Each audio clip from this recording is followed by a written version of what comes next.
Where the government has failed, members of the community and the private sector are coming together to tackle the road and network and infrastructure concerns following the devastating floods in KwaZulu-Natal in April. Today, Durban North residents have gathered in their numbers to celebrate the completion of repairs and reconstruction of the bridge connecting Durban to Ballito. ENCA senior reporter Des is following these developments.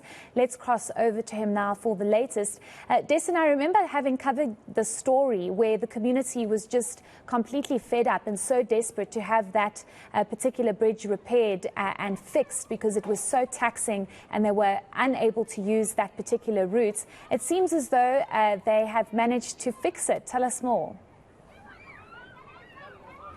They have, and Heidi, I'm willing to bet at this point that you've never attended a party on a bridge before, but there's a first time for everything. I mean, this is an absolute celebration here, and with good reason. I mean, this is what's happening in La Mercy today, with the community saying, look, it's taken a long time. They were spearheading this initiative to get this going, and now, probably within the next few hours, this roadway, and you'll remember it well during the floods, it was completely closed off. This will be accessible for residents in this area. Look, all the troubles are not over because there are still sections of the M4 on the north coast that are still damaged and need to be repaired. But look, at this point, the message is clear. Small mercies, they're grateful for what's been done here, and everything happens in due time. I want to bring in now one of the residents and the vice chair of the La Mercy Ratepayers Association, Tasha Gayapasad. Tasha, I mean, you know, this has been a point of sheer frustration for residents over the past few months for a number of reasons. Let's go back to how you got to the point where, as residents, as businesses, you all got together and said, look, we're not waiting for government. So what had happened is after the second floods, we were totally cut off from the rest of the world. We had no access to roads, we had no ability to move around or even to go to work. Government's turnaround and response in having to come down and make a difference here and speak to our communities was very slow. It was several weeks and we still hadn't had any input from government as to what the plan of action was and what was going to happen. The community then took the initiative upon themselves, together with interactions with the offices of the Premier and with the offices of the MEC for Safety and Security, Peggy Kunene, and we met with them and we had several meetings. The view being that we now need to have a joint venture to open this particular bridge. This bridge services the greater part of the North Coast. It serves to be our own highway, and it literally means if this bridge is not open, no one can move around, or if they are moving around within the areas or trying to get into the areas outside of La Mercy and Tongaat, they would then have to travel in excess of 40 kilometers a day to do so. That's a huge inconvenience, Tasha, but I also want to talk about the redesign. I was told by some of those that are involved in this project that the design has now been amended to ensure that something similar doesn't happen again. Just talk to me a bit about that. Yes, so this particular bridge washed away in the previous floods many years ago, at least perhaps 2 decades ago. And the design was not fit for purpose. So our local communities we have our own engineers. We have fantabulous engineers who work very hard and worked together in a joint venture with the city's engineers and Department of Transport engineers and worked together to find the best possible fit-for-purpose design bridge so that this does not happen again.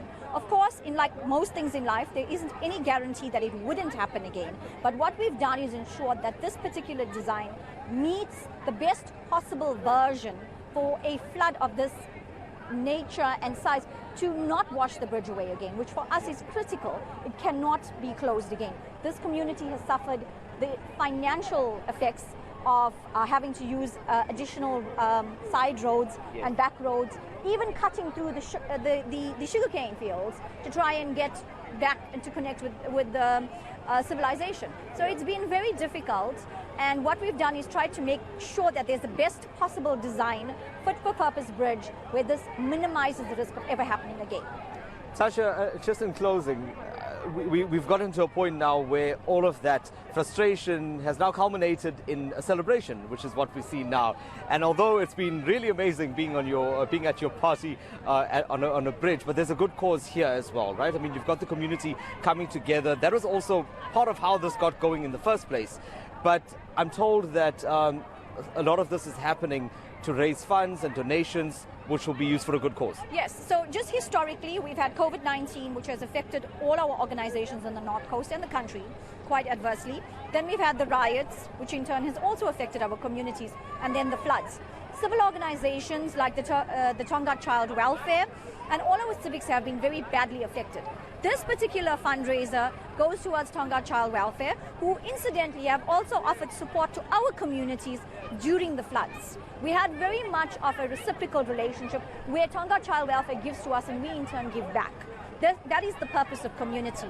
And I always say that when government fails us, civil society must and will continue to stand up for each other.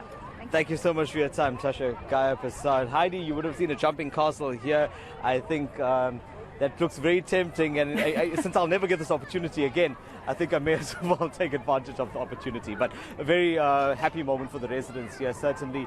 Later today, that's when the bridge will officially be opened. The Premier of the province is expected to attend, and at about 4 o'clock, the ribbon cutting will be done, and after that point, residents will be able to freely use this part of the M4 route. Great. So I won't judge you, Des, and you can go and live your best life until your next live crossing.